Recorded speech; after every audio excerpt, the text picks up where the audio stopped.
Well, welcome to geometry. This is not going to take very long, but it's so totally different than what we've been doing. I thought I should talk to you guys about this. This is called non Euclidean geometry. Okay?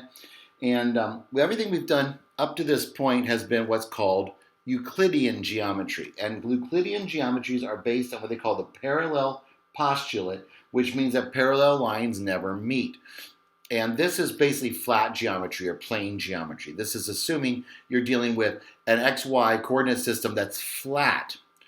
Non-Euclidean geometry is not. In other words, parallel lines do meet, which is, okay, you stop and think about it and go, wait a minute, but it does work. It actually does work because these are on curved surfaces.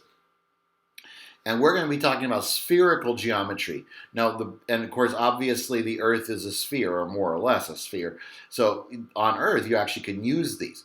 But they also can be, that's a convex curved surface. You can have a concave surface. You can have hyperbolic surfaces.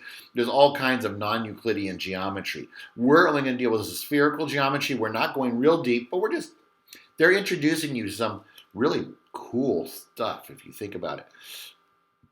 I challenge you, if you have time, take some time to study non-Euclidean geometry. There's really cool stuff out there. Okay, so on a sphere, a number of terms that they want you to know. One of them is called a great circle.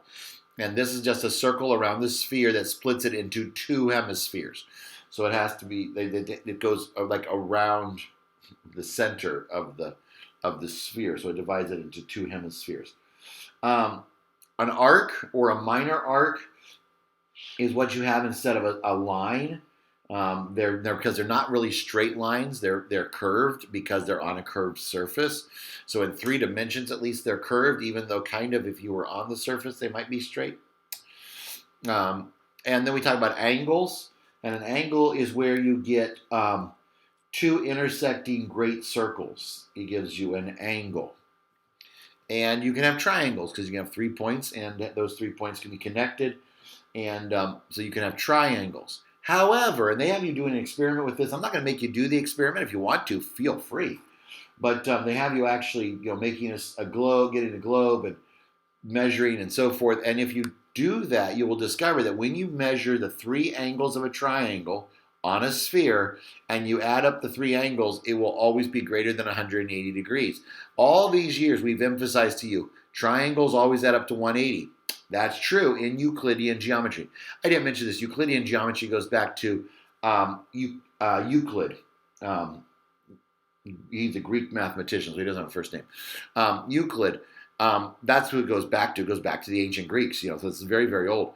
Non-Euclidean geometry, I think it's pretty old also. But anyway, on a sphere, the sum of the angles adds up to more than 180 degrees. To find the area of a triangle is pretty fun. So we have area equals pi r squared. And then I had trouble writing the symbols in there, but this would be angle L plus angle M plus angle N, the 3 angles, minus 180 degrees.